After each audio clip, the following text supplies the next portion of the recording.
Pada Mei 2015, David Hole membawa detektor logamnya untuk mencari emas. Dia memilih tempat yang tepat untuk itu.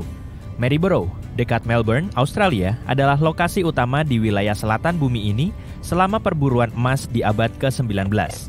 Detektor berbunyi menunjukkan ada sesuatu yang berharga tersembunyi di dalam tanah. David menemukan sebuah batu sangat berat berwarna kemerahan dengan permukaan cekung yang aneh di dalam tanah liat kuning.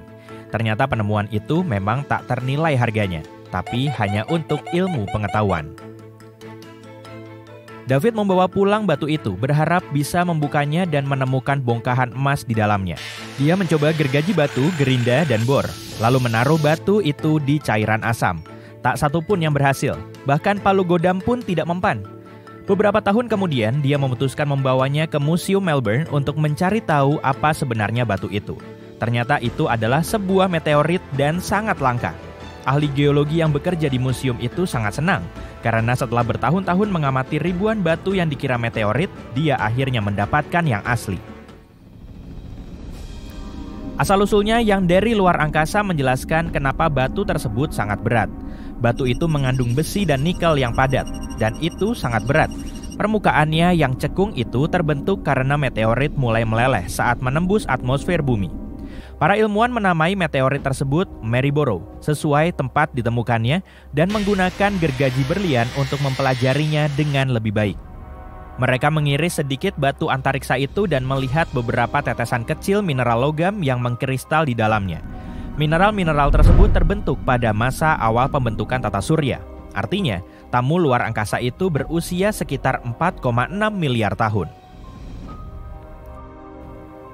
Para peneliti masih belum yakin dari mana meteorit itu berasal atau sudah berapa lama berada di bumi. Tapi mereka punya beberapa dugaan. Tata surya kita dulunya merupakan campuran debu dan batuan kondrit yang berputar-putar. Gravitasi bekerja dan membentuk planet-planet, tapi ada beberapa yang tersisa dan sebagian besar berakhir di sabuk asteroid yang masif.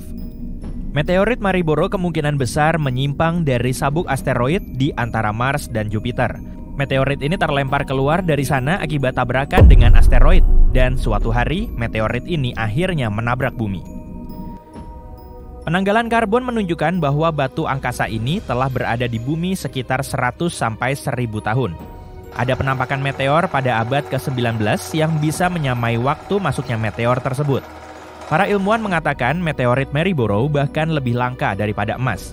Ini baru meteorit ke-17 yang pernah ditemukan di negara bagian Victoria, Australia, dan merupakan yang terbesar kedua.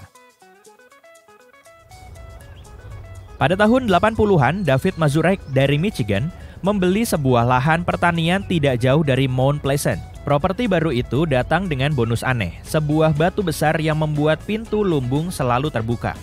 Sang petani menjelaskan bahwa batu itu adalah meteorit. Batu itu jatuh dari langit pada tahun 30-an. Petani dan ayahnya menemukan kawah yang ditinggalkan meteorit itu dan menggali tamu luar angkasa mereka saat masih hangat. Mereka tidak menemukan kegunaan yang lebih baik selain sebagai penahan pintu. Apalagi yang bisa dilakukan dengan sebuah meteorit. Pemilik barunya menyimpan penahan pintu yang tidak biasa itu dan menjadi sangat menyayanginya.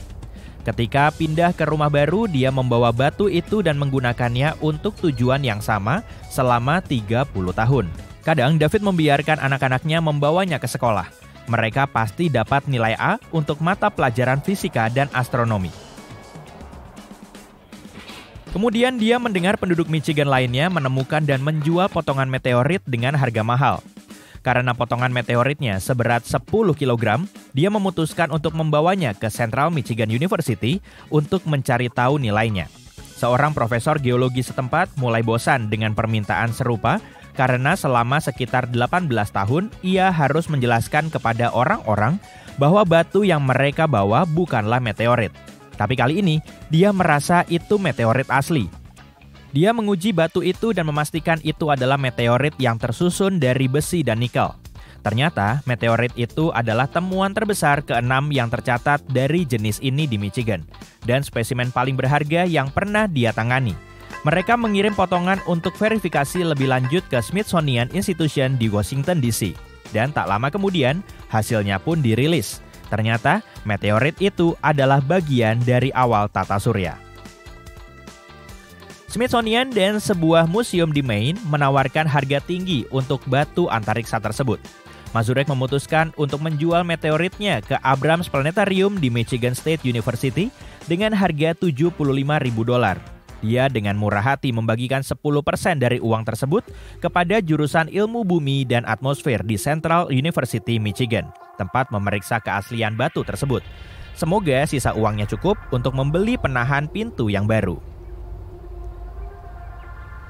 Sementara beberapa orang menggunakan meteorit sebagai perabot, para ilmuwan berhasil menemukan cara untuk memanfaatkannya untuk mengekstraksi oksigen dari air di Mars. Bepergian ke planet merah mustahil tanpa oksigen.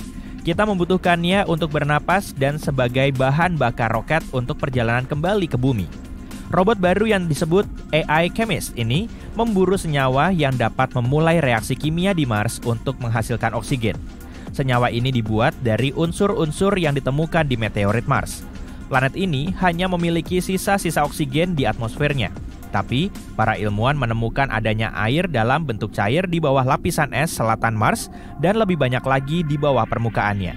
Jadi, mereka harus mencari cara untuk menguraikan air ini menjadi molekul hidrogen dan oksigen menggunakan bahan-bahan yang tersedia di planet merah.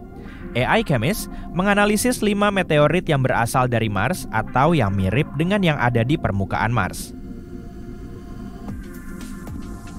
Robot ini menggunakan laser untuk menemukan besi, nikel, kalsium, magnesium, aluminium, dan mangan dalam jumlah besar di dalam sampel. Elemen-elemen ini akan cukup untuk menghasilkan lebih dari 3,7 juta molekul yang memungkinkan untuk mengurai air dan menghasilkan oksigen di planet merah. Menemukan algoritma yang tepat untuk proses ini akan membutuhkan waktu sekitar 2000 tahun bagi manusia, dan robot ini berhasil melakukannya hanya dalam hitungan minggu. Dengan menggunakan senyawa meteorit sebagai katalis, robot ini berhasil melakukan tugasnya pada suhu minus 37 derajat Celcius di bumi. Dan ia melakukannya tanpa bantuan manusia sama sekali. Sekarang pertanyaannya adalah apakah robot ini bisa melakukan hal yang sama di Mars, di mana komposisi atmosfer, kerapatan udara, kelembapan, gravitasi, dan kondisi lainnya lebih sulit daripada di bumi. Ilmuwan lain sebelumnya berhasil menghasilkan sejumlah kecil oksigen untuk bernapas di sana. Sebuah instrumen seukuran kotak makan siang pada robot penjelajah Perseverance milik NASA mengompresi dan memanaskan karbon dioksida dari atmosfer Mars. Alat ini menghasilkan oksigen dengan kecepatan yang sama dengan kecepatan sebatang pohon kecil. Sepertinya karakter Matt Damon dalam film The Martian akan menyukai semua kemajuan dalam ilmu pengetahuan luar angkasa ini. Ribuan meteorit menabrak planet kita setiap tahun.